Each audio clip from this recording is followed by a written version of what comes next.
Dad, it's Mom. Pete smiled as he took the phone from his daughter. He knew what this call would be about, but was excited to talk to his wife for the first time that morning. His wife, Jones, said, "Hey, baby, can my sweet teddy bear oversee a dozen teenagers today? Eva and her friends have been planning this for weeks. I just need to follow their instructions. They're 19 or 20, not toddlers." She asked, "Did you get the pool set up the way she wanted?" He replied, "Yes." "And the lounge chairs, bar, and grill? The food is prepped. I did all that while you were gone. Next year you can chaperone, huh? Don't tell me you're not looking forward to a dozen teenagers in bikinis around you all afternoon. By the time I get home, you'll be ready for me.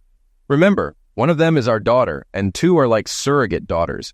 I don't need a dozen bikini-clad teenagers to be ready for you. I'm ready for you all the time." "I know, and I like that." "Did you have a good trip?" she asked. "We did. It was a good learning conference," she replied.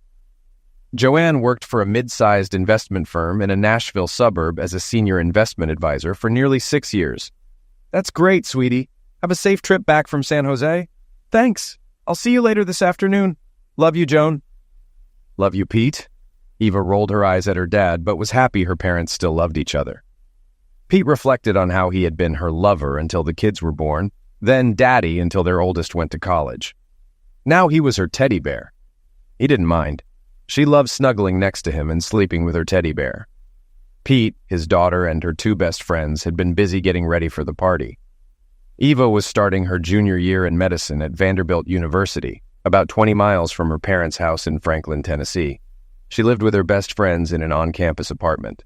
Lily and Carrie, her best friends, spent the night and helped that morning. Lily, a tall, slender African-American with light pecan skin and long curly hair, teased Pete for being shorter. He loved having her around as she was like another daughter to him. She ran track at Vanderbilt on a scholarship and was majoring in math and computer science. Carrie, the first friend Eva made in elementary school, got into Vanderbilt with her parents' money and connections despite her SAT score. A tiny blonde at 5'2", she was voted most likely to buy an island in high school. Under the backyard pavilion and outdoor kitchen that Pete mostly built, the table was set for lunch. Friends would arrive any minute. It was a gorgeous August day. Eva, inheriting her mother's organizing skills, had kept her father busy. Pete, more bashful than boastful, had built and run his small consulting firm. If there were a vote among the girls' fathers on the best dad, Pete would likely win. After serving food and drinks, Pete said, "Okay, ladies, I'm going back inside. Let me know if you need anything." Lily asked, "Are you sure you don't want to stay and eat with us?" "Thanks, Lily. This is for all of you. I'm good." This afternoon was for the girls. Pete kept busy in his office, which overlooked the pavilion and pool. When the girls started removing their cover-ups, he moved to the den to watch the Braves game, avoiding any appearance of being a creeper. After about 20 minutes, he heard a commotion by the pool. Investigating, he saw a large young man grabbing Carrie's wrist and trying to pull her away. Her friends surrounded them, yelling for him to stop. Pete ran outside, yelling, "Hey, let her go!" The guy, about 6'3", smirked and kept dragging Carrie, who was much smaller. As Pete got closer, the guy pushed Lily, causing her to stumble into Pete. Recovering, Pete ran to block the gate. "Let me go, Ricky!" Carrie yelled. "Girls, get back!" The other girls stepped back but didn't go far, some filming the incident. "I said let her go!" Pete shouted. Ricky, unfazed, tried to jab at Pete, who dodged and punched Ricky in the solar plexus, causing him to release Carrie. Pete then kneed Ricky in the groin, bringing him to his knees. "Get out of my backyard!" Ricky slowly stood, threatening Pete. "You aren't as big as my old man said. I'm going to enjoy this." Ricky swung again, but Pete dodged and tripped him, sending him to the ground. "Just leave. I don't want to hurt you," Pete said, as the girls giggled at the scene. Ricky mocked Pete, calling him a little teddy bear. Ricky attacked again, but Pete, now angry, dodged and delivered a series of punches to Ricky's side. Ricky fell, taking time to get up. When he did, Pete twisted Ricky's arm behind his back and marched him out the gate. Ricky, now in pain, taunted Pete about his wife. Pete dismissed the taunts as lies and threatened Ricky if he continued. Ricky banged on Carrie's car, denting it, before slumping into his BMW and leaving. The girls were filming and making gestures at Ricky. Pete told them, "The show is over. Back inside. And please, don't share that video yet. Let's talk about it first." First, Pete heard Eva say, "Daddy, your nose is bleeding." Lily quickly took charge, ordering everyone to make room for Pete on a chaise lounge under an umbrella. "Eva, get him a clean shirt. Carrie, get a bag of ice." She helped Pete sit down and used his shirt to press against his nose.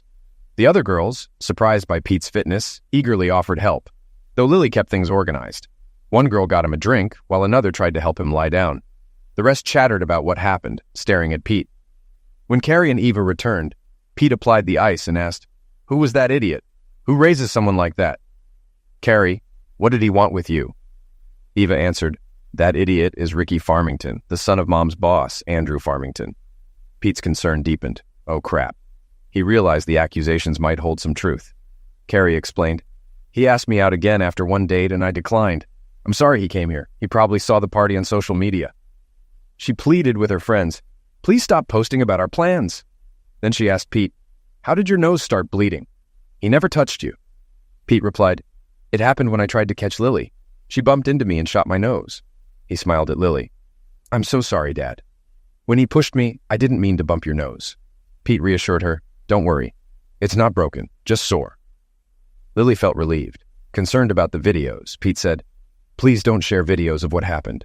No social media, emails, or texts. Please." "Why, Daddy? You didn't do anything wrong," Eva asked.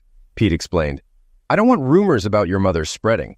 Also, Ricky might retaliate if the video gets out. He could be dangerous and try to hurt one of you." Eva asked, "Are you going to call the police?" Pete nodded. "We don't have to press charges now, but he assaulted Carrie and Lily, tried to assault me, and damaged Carrie's SUV. I'll get someone to take our statements.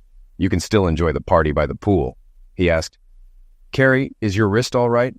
"Yeah, just a bruise. Nothing serious." Pete nodded. Carrie then asked, "Mr. C, where did you learn to fight like that? Ricky's a big guy and has won several fights." "It's kind of boring. Are you sure you want to hear this?" A dozen bikini-clad girls nodded eagerly. Pete shrugged. "In high school, I got teased about my height.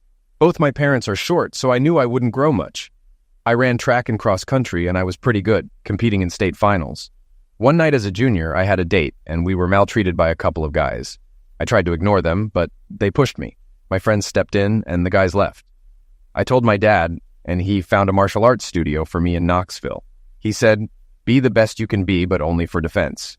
I trained twice a week until college at Georgia Tech, where I continued learning various styles, including Salat, Judo, and Jiu-Jitsu, focusing on self-defense. The instructor, an older guy my height, and his daughter, Eva's size, were amazing fighters. I trained with them for 4 years. When I married Joan, we lived in Atlanta, and I reduced my training to once a week. Eva, when you started college, I found a local studio and began studying again. I'm not as good as before, but I manage." Eva said, "Daddy, I never knew." "You didn't need to. Remember when we took you and Donnie to Paris when you were in 7th grade? We went to that Moroccan restaurant in a shady part of the city. I didn't want to go because it seemed unsafe, but your mom insisted. On the way back to the car, 2 guys, one tall and one short, came up behind us. I gave your mom the keys and told her to take you to the car, start it, and honk once inside." Eva nodded. "They yelled at us to stop. You told Mom to take us to the car." "Yes. The tall one pulled a knife and demanded money. I acted like I didn't want trouble, but took his knife and stabbed his knee. He screamed. The short guy pulled his knife, but I disarmed him too. Their friends started running towards us, so I ran to the car. Your mom had pulled onto the street ready to go. I jumped in and we sped off. That was the only other time I faced something like this before today." Pete didn't tell them the whole truth. One time, after Donnie and Eva were born, just before moving to Nashville, he and Joan were out dancing in Atlanta. Joan's ex, Bobby Taylor, an Atlanta Falcons player, approached them. Joan didn't think much of it, but when she accepted his dance invitation, Pete was fuming. Later, Pete followed Bobby to the restroom, where Bobby made comments about missing Joan. Pete wasn't having it. When Bobby tried to push past him, Pete put him on the floor, breaking his ulna. Bobby's career suffered as a result, and he was eventually traded. No charges were filed. Pete addressed Eva's friends. "Please don't share that video. There should be exactly 13 copies, including mine and no more." The girls promised, and Pete hoped they meant it. "Forget about that idiot," Lily quipped. "You mean he's an a-hole?" Pete smiled as the girls laughed. He went inside to call the police. When the officer arrived, the girls quickly covered up and explained what happened. The officer checked Carrie's wrist, which was red but not seriously injured. Pete's nose had stopped bleeding, and Carrie's mom had come over. The discussion took 40 minutes. Once the police left, the party resumed. Carrie hugged her mom and watched her leave. Eva asked Pete, Dad, can we stay here until we go to Carrie's? We plan to go out dancing after dinner, but prefer to dance here tonight. Of course, Eva. I love having you here. She hugged him and returned to her friends. Pete caught the last inning of the Braves game, and they were losing. He got a text. Plane delayed, we'll be home late. He sighed, feeling uneasy about Ricky's words. Pete danced with more of Eva's friends, who tried to teach him the electric slide, much to their amusement. Around 10 p.m., they left for Carrie's. Pete got hugs and thank yous from the girls. Cleaning up outside, he heard the garage door open. Joan was home. He helped with her bag, and she hugged and kissed him. I missed you. How was the party? It was interesting. I'll tell you in a minute. They just left for Carrie's. I thought they were going out dancing. They decided to dance here. Did you watch them from inside? She teased. No, Lily pulled me outside, and I danced with most of them. Well, if I weren't so tired, I'd take care of you. Pete wasn't in the mood either. Let me get your bag inside, and I'll pour you some wine. I have quite a story to tell. Curious, Joan followed him in. She sipped her wine as he sat across from her. This must be serious, she said, snickering. Pete recounted the incident, leaving out Ricky's comments. Joan was shocked someone would attack sweet Carrie.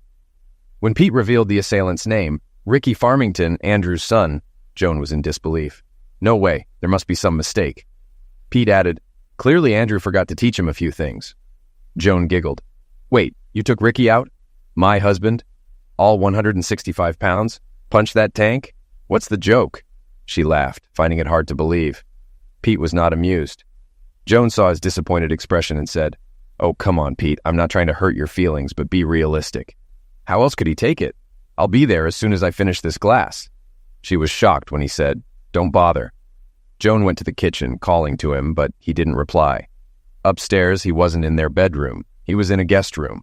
She asked, Pete, what are you doing in here? I missed you and wanted to snuggle with my teddy bear tonight. Teddy bear? He wondered if the nickname was affectionate or mocking. He was too tired to argue and said, Guess we'll both be disappointed. He closed and locked the door. After a few minutes of knocking and pleading, she left, confused and thinking her husband must be losing his mind. The next morning, Pete knew she'd sleep late after her long flight. He wondered if she even went on the trip, which irritated him. He sneaked into their bedroom for his running clothes, had a small breakfast, and went for a long run. 7 miles later, he returned. Joan looked unhappy. Mister, we need to talk. I don't think you told me everything last night. He ignored her and went to the shower, locking the door behind him. After showering and dressing, he went to his office, where Joan was waiting. Andrew called. Ricky had blood in his pee and went to the ER. Ricky told Andrew you shot him from behind and they want to file charges. Pete replied, Of course he's lying. He's embarrassed your teddy bear threw him out. Andrew's very angry. Why did you attack him? Because he was attacking Kari. You know, the Kari we've loved like a daughter for over a decade? He was dragging her out of our backyard and I stopped him. Do you believe their story over mine? Do you think I sucker punched him? Joan said. I'm sorry, Pete. I just can't believe you could do that face to face. Pete was frustrated.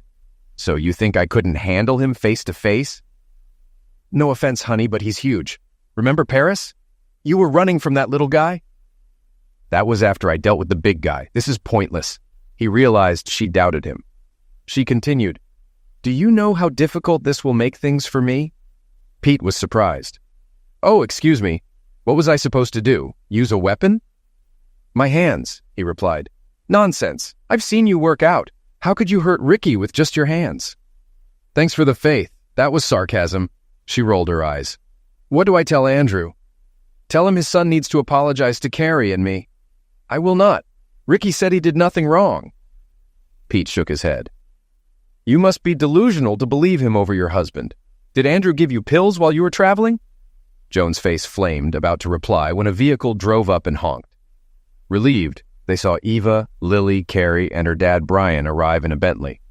The girls hugged Pete and Joan, then Brian shook Pete's hand. Pete, thank you for looking after Carrie. It means a lot to me.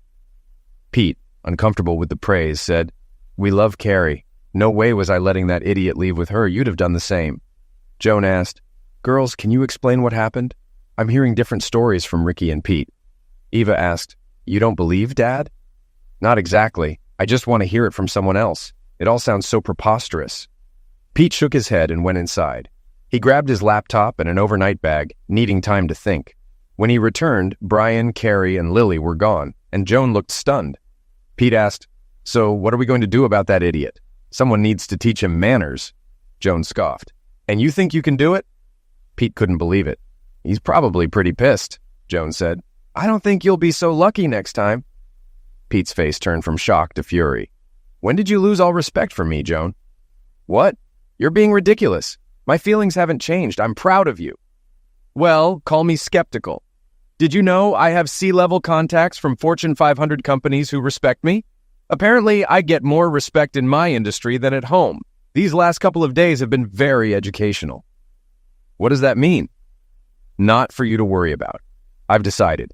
If Ricky or his father doesn't apologize to me and Carrie by 6 p.m. tomorrow, Brian and I will call the police.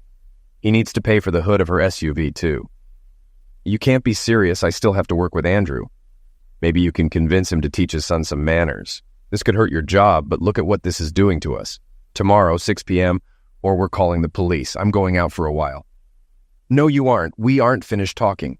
"We are finished, and I need to get away from you. I'm going to Brian's to discuss this. Since Andrew listens to you, tell him what his kid must do to avoid jail. The clock's ticking." "Pete, come back here." He ignored her, walked into the garage, put his bag in the car, and drove away, leaving Joan standing there exasperated. Pete had never done anything like that. Driving to Brian's, he decided he needed to travel for work to distance himself from Joan and see how involved she was with Andrew.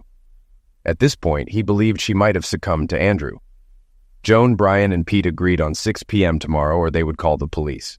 Pete went to a hotel, worked with the Braves game on in the background. Around 5 p.m., his phone rang. He had blocked Joan's number for peace. It was Eva. "Hey, baby." "Hey, Daddy," Eva said. "I'm driving back to the apartment. Are you nearby at Vanderbilt?" Eva shared an on-campus apartment with Carrie and Lily. It was an unusual arrangement, likely made possible by a significant donation from Brian, who was wealthy and well-connected in Nashville. Pete replied, I'm at the residence, room 413. I'll be there in a few minutes." 10 minutes later, Eva knocked on the door and hugged Pete tightly. "I don't understand, Daddy. Why doesn't Mom believe us?" "She doesn't think I can protect my family," Pete said.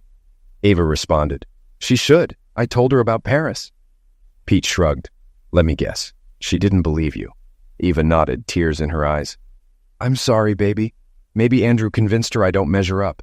You don't believe what Ricky said, do you?" Pete wanted to suggest that Joan was involved with Andrew, but didn't. "No, he was just talking smack." He hated lying to Eva, but didn't want to tarnish her view of her mother. "Don't worry, sweetie. Everything will be fine." "I want to believe you, Daddy, but I'm worried," she replied.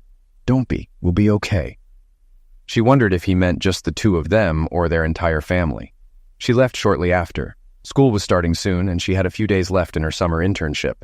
The next day, Pete checked his home security app to see when Joan left for work. He appreciated the flexibility of running his own consulting company, but found it hard to escape during a marital fight. By lunchtime, he saw 20 texts from Joan, mostly accusing him of being unreasonable. The last one said, "You win. He'll be there at 6. I left you a voicemail." Pete listened to her voicemail. "Pete, Andrew said Ricky would apologize at 6 tonight. I'm still not happy with you for putting me in this situation. We can talk after everyone leaves." Pete rolled his eyes. Somehow it was still his fault. He planned to drive to Louisville that night for a client session, arriving early to do some pre-work. At 5:45 p.m., Brian and Carrie arrived. Carrie hugged Pete and Brian shook his hand. "This should be interesting. Are you and Joan okay? It sounds like this is tough on you." "We will be. She's struggling with the idea of her little husband punching Ricky," Brian said. "I'm surprised too, but you always seem well prepared." "Thanks, Brian. Hopefully Joan will remember that. If you don't mind, let's wait out here. I don't want Ricky in my house." "I wouldn't either." A couple of minutes before 6 p.m., Ricky arrived in a red BMW, not looking happy. Joan wasn't there yet. Ricky approached them and said, "Carrie, I'm sorry about Saturday. I was out of line. I miss you and took your rejection poorly. I hope I haven't destroyed our friendship." Carrie replied, "I don't know if we'll ever be friends again, Ricky, but I'll try to be polite and friendly. That's the best I can do right now." "I understand." Ricky turned to Brian. "Mr. Williamson, I'm sorry about what I did to Carrie and her SUV. Send us the bill and we'll take care of it." He didn't seem very sincere. Finally, He looked at Pete, and the contriteness disappeared. "Mr. Clark, I apologize for interrupting the party and barging onto your property. I shouldn't have done that." "Okay, Ricky." "Thank you. I think we're done here." As Ricky walked back to his car, he smirked and mouthed, "Kitty," to Pete, who responded by opening his hand, indicating he needed proof. Ricky grinned and drove off. Brian said, "His apology to Carrie seemed sincere, but not to us." "What did he say to you?" "Nothing important. Just trying to provoke me again," Pete replied. Carrie felt guilty for ever dating Ricky. Brian said, "If you need help, let me know. I can get lawyers on him and his father, or even arrange a deputy to shadow him for a weekend." "Thanks, Brian. Let's hold off for now. I have other problems to resolve." After dropping Ava home, Carrie told her parents about Ricky's comments about Joanne. They didn't believe Ricky, or at least hoped not. Brian and Pete shook hands, Carrie hugged Pete, and they left. As Pete was pulling out of his driveway, Joan's car approached. He didn't wave and drove towards Louisville, needing time to figure out his next steps. 10 minutes later, his phone rang. He decided to answer. "Hello, Joan." "Pete, are you just going to the store and coming back?" "No, my client needs me in Louisville early. I'll be there until Friday afternoon." "Why would you say that? I only travel every 6 to 8 weeks." "It's nothing. Had you been there Saturday, you'd have seen everything. I'm still upset you took Ricky's side." "I know, and I'm sorry." "Did Ricky apologize?" "He apologized to Carrie sincerely, but was disingenuous to Brian and me. Be glad he's not going to jail. He's just a kid, Pete." "He's a 20-year-old who needs to control his anger and respect others," Joan sighed. "Can we talk when you get home Friday?" "Sure. I'll miss you, Pete." "Joan." He hung up. Joan was surprised by how he ended the call. She thought this would blow over soon. On Friday, she'd prepare a nice dinner and plan a special night. The 3-hour drive to Louisville gave Pete plenty of time to think. He suspected Ricky knew too much for it to be idle gossip. If Andrew slept with married women, it wasn't surprising he shared inappropriate details with his son. Pete suspected Joan and Andrew were having an affair, possibly even in town, as Ricky suggested. Pete planned to travel as much as possible, hoping to catch them off guard. He considered hiring a PI, but decided to install hidden Wi-Fi cameras in his house. He ordered them to be delivered to his hotel on Thursday, hoping they would never record anything but not liking the odds. It was a long week for everyone. Eva called her dad a few times, and he assured her he was fine. Donnie called once to check on him, too. Joan left texts and voice messages saying she loved and missed him, conveniently when Pete was with clients. He was glad because he didn't want to talk to her. On Friday, he drove home, dreading what might await him. But it went better than expected. Joan greeted him in a flattering dress and heels, indicating she wanted to go out. Pete was fine with that, since it would keep things light until they got home. They went to a favorite steakhouse, and Joan was affectionate all night. Despite his irritation, Pete couldn't help but be affected by her charm. Once home, Joan immediately initiated closeness. They didn't make it past the family room before she undressed and seduced him. Afterward, they continued in the bedroom. Joan expressed her love, and Pete replied, "I loved you too, Joan," though she missed the past tense. She fell asleep, believing everything was fine. The next morning, Joan, already awake, drew circles on Pete's chest. She thanked him for the previous night, and he admitted it was nice. Then she mentioned that needing to go to Memphis for a client meeting on Thursday. Pete questioned the sudden trip, but she explained it was urgent. She asked if he was okay, and he mentioned his own upcoming trip to Orlando and Savannah for work. This revelation led to another round of closeness, which they both enjoyed. Over breakfast, Joan asked if they were okay and expressed her love, hoping to move past the recent tension. Pete smiled and squeezed her hand, saying he wanted that too. Joan tried all weekend and into the next week to show her love, not just through lovemaking, but Pete felt the end was near. He installed a GPS tracker on her car and placed hidden Wi-Fi cameras and microphones throughout the house, feeling terrible about it, but needing to know the truth. On Thursday morning, Joan kissed Pete goodbye. He asked, "Will you drive your car to Memphis or get a rental?" "I'll take mine. The company will reimburse the mileage and I'll be safer driving my car." "Okay, be careful."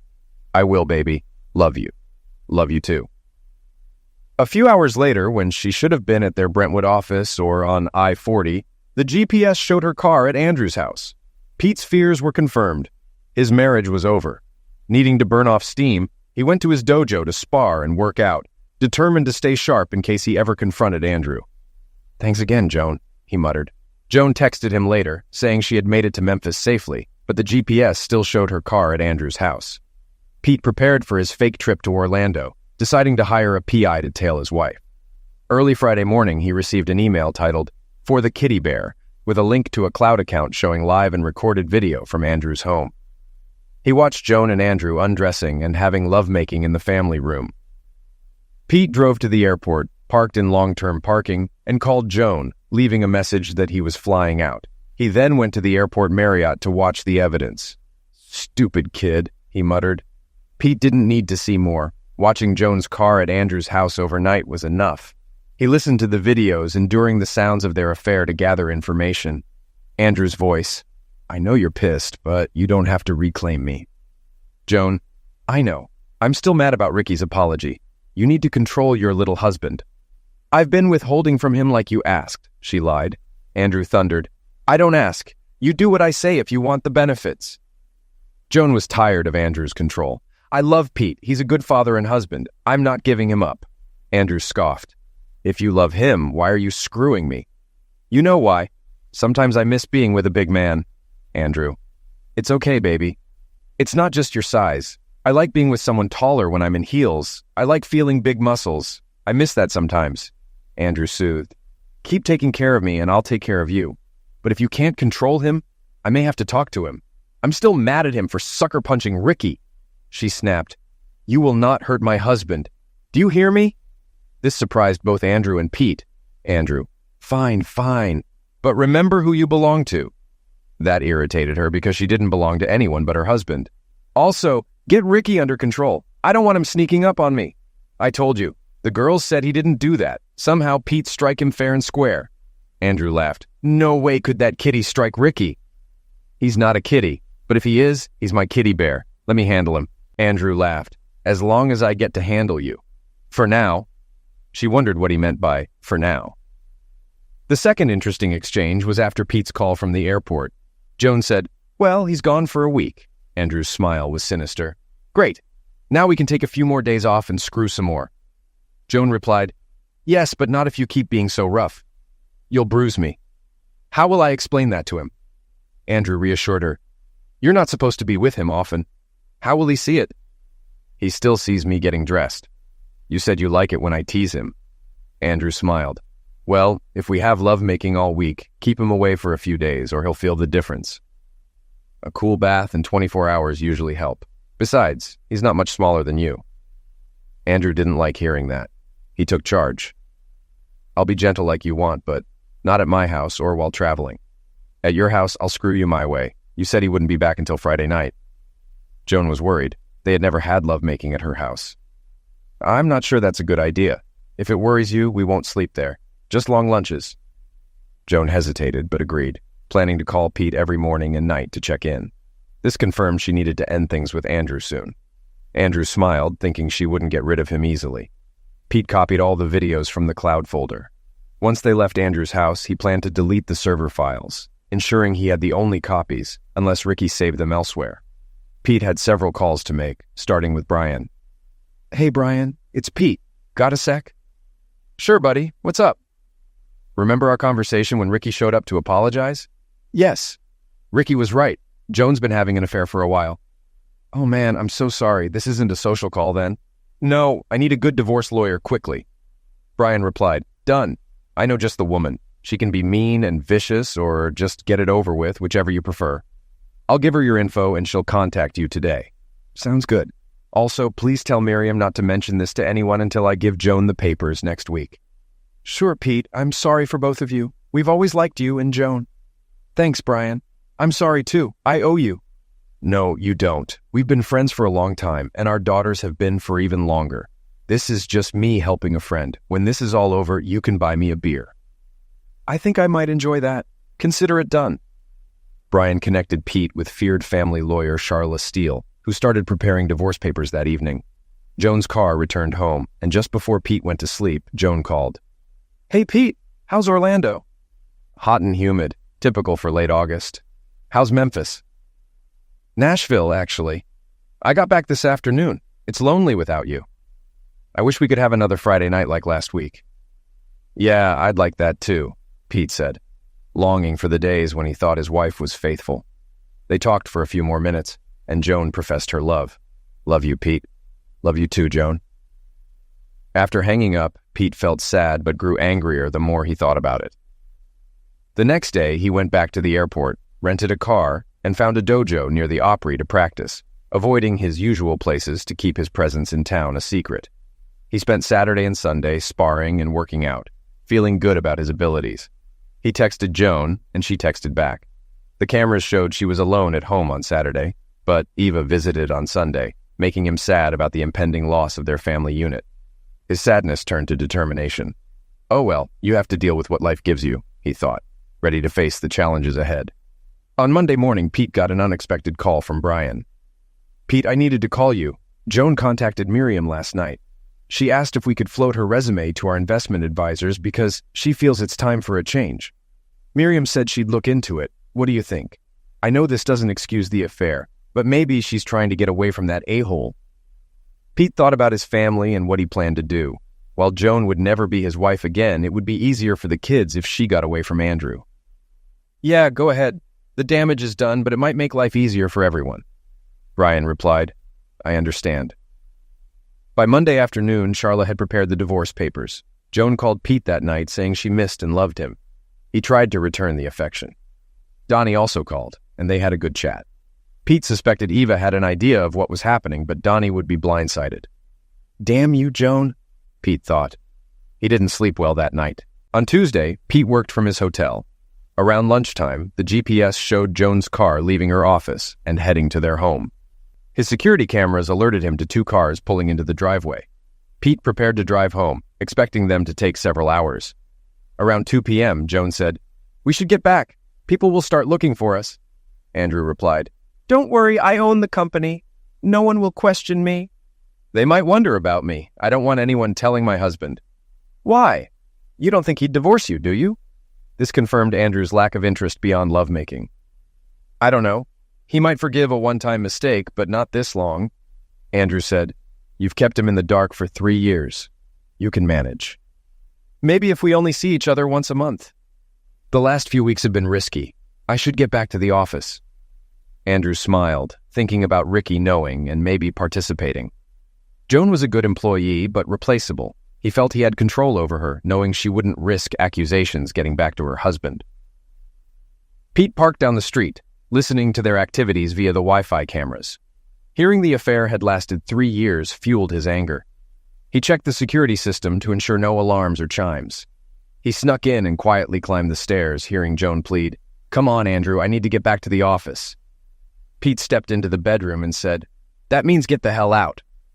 Joan, stunned, pulled the sheet to cover herself and exclaimed, "Pete, I thought you were in Savannah.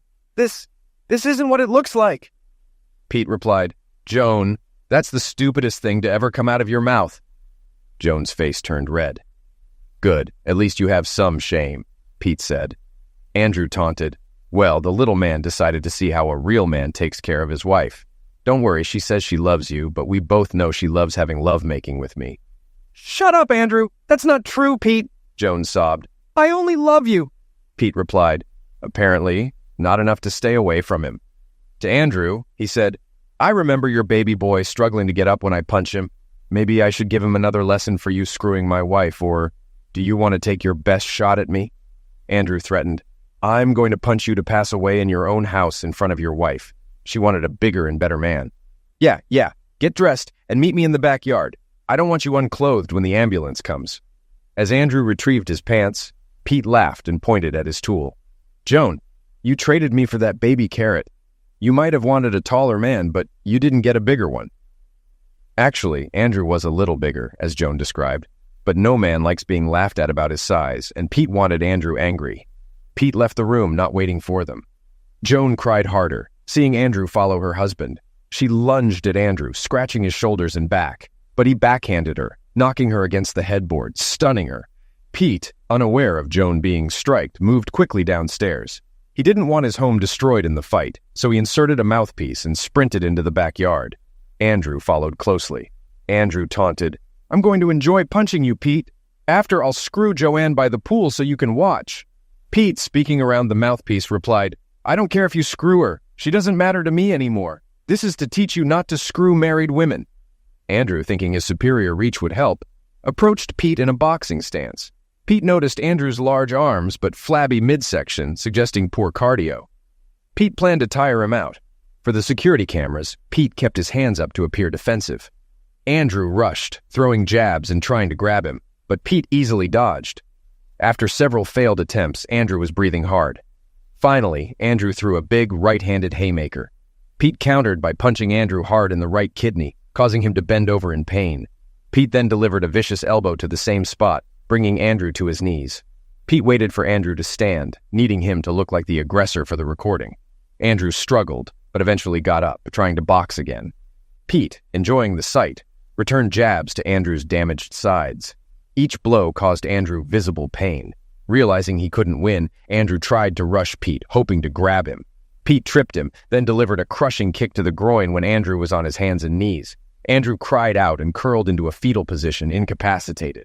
"Pity," Pete said. "Who's the bear now? You're lucky I don't drown you in the pool." Back in the house, Joan regained her wits, threw on a robe, and called emergency, saying her husband and boss were fighting.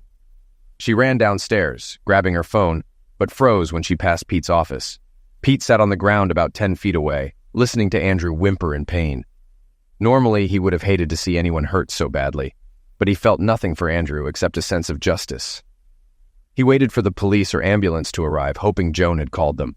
He wondered where she was. Suddenly, Joan ran out of the house with a rifle, a black eye starting to show. She aimed it at Andrew, yelling, "You will not hurt my husband. I'll liquidate you." Pete jumped up to calm her. "Not much chance of that happening," he said, hugging her and pointing the weapon down. He gently took the weapon from her and set it aside. When the police arrived, she was still repeating, "You will not hurt my husband." The officer removed the shells from the rifle and checked on Andrew. He was coughing up blood, surprising the officer since the visible marks were only red sides and early bruises. Noticing Joan's black eye, he asked, "Ma'am, are you okay?" She replied, He. Then she sobbed and pointed to Andrew. "He assaulted me. When my husband showed up, Andrew chased him." Pete was bewildered. The officer suggested, "Ma'am, you need to go to the hospital so the misuse can be documented." "Can my husband take me?" "Sure, but go as soon as possible," the officer replied.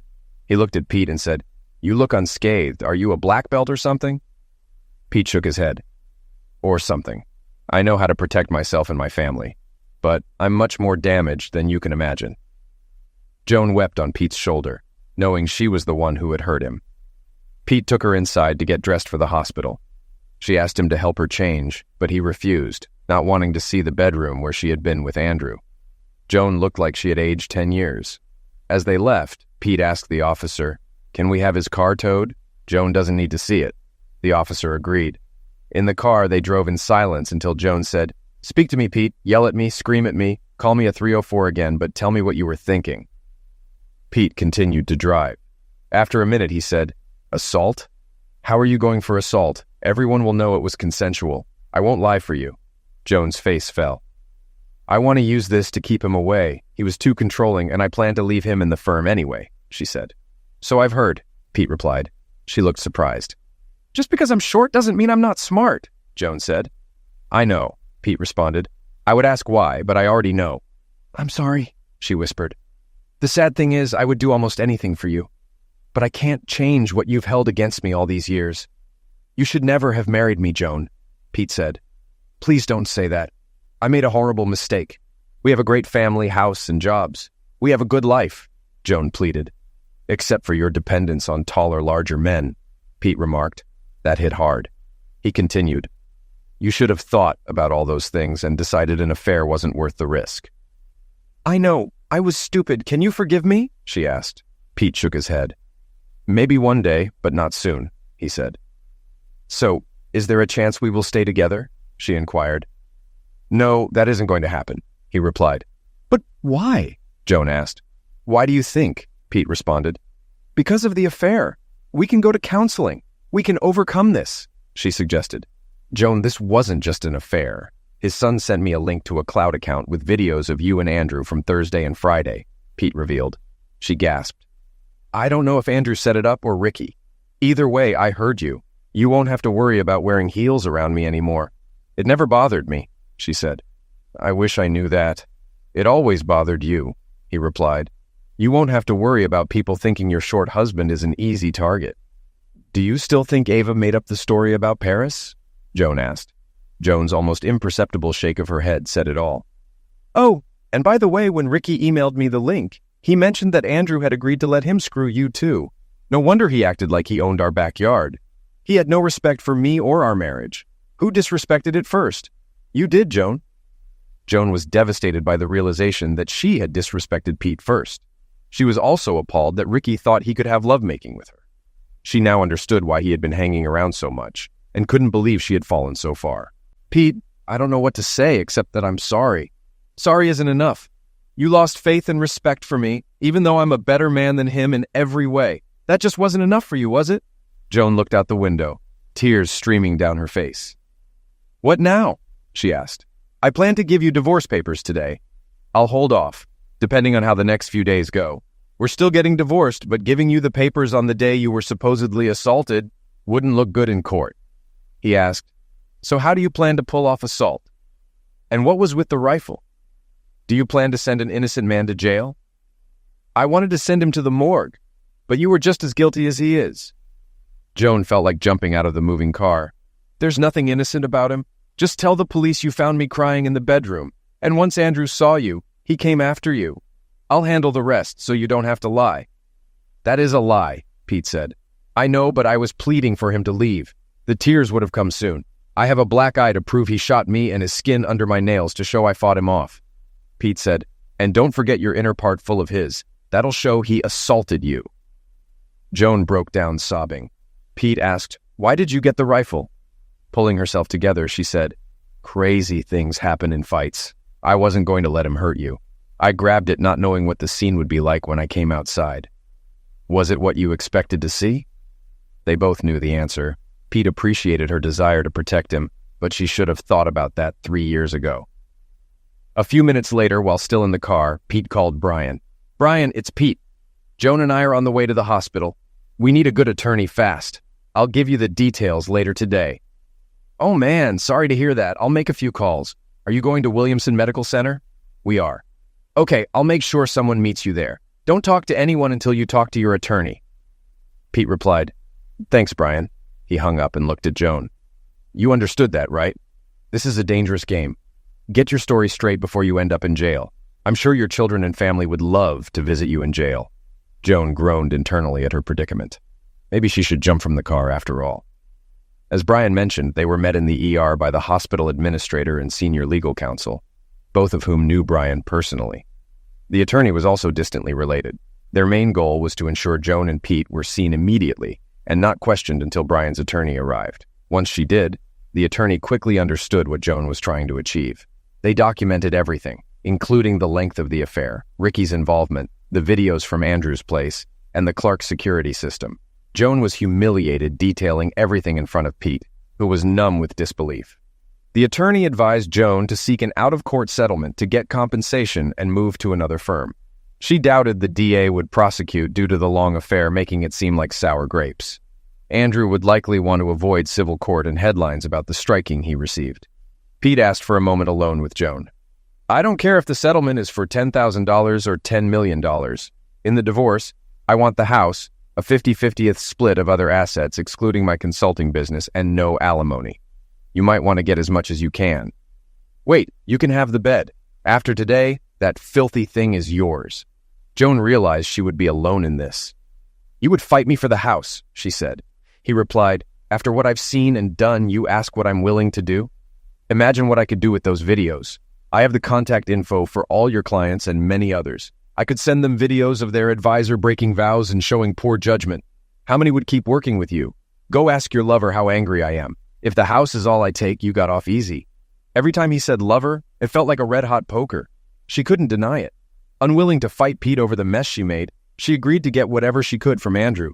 After Andrew's surgeries, Joan received a payout from him. It took weeks of negotiation and a few more to get the check, but it was enough to support her for a couple of years if needed. Shortly after, she got a job with the investment advisors Brian and Miriam used. The pay was less than her old job, but it was with a large multinational firm, offering prospects. She moved into a 3-bedroom condo near her new job, allowing space for the kids to visit. She likely got rid of the old bedroom set. Despite trying to move on, nights were hard, filled with numbness and despair. She often called Pete, crying before hanging up, and realized she might need therapy and support from her kids and siblings. Her new job was helped by poaching some of her old clients from Andrew. This was easy, as they liked her and wanted to leave Andrew's firm, especially after a reporter's FOIA request led to a detailed police report. The report described the incident at Pete's house, highlighting the sensational elements which made the news. After his hospital stay, Andrew only said, "It's a private matter, no comment." Andrew underwent multiple surgeries to save his kidney, stabilize his rib, and partially restore a testicle. There was hope he might one day achieve an hardness, but it would likely be painful and might require another surgery. For Pete, it was the longest few weeks of his life. He stayed on the road as much as possible. The following months, including Thanksgiving, were painful. He felt physically ill the day Joan moved out. The breakup of their family was worse than his grandparents' passaways. Ava had partially prepared for the situation due to Ricky's comments, which grew into the truth. She hated her mom for hurting her dad and knew it would take time for their relationship to recover. Despite her anger, she decided to support and try to forgive her mom. Eva prepped Donnie, so he wasn't completely blindsided. He was furious with their mother. Being in his last semester at Georgia Tech, he stayed out of the mess and avoided her calls. The situation affected both kids' studies. Despite getting the house and the divorce, Pete considered selling it with the kids gone. Then the three sisters stepped in to try and cheer him up.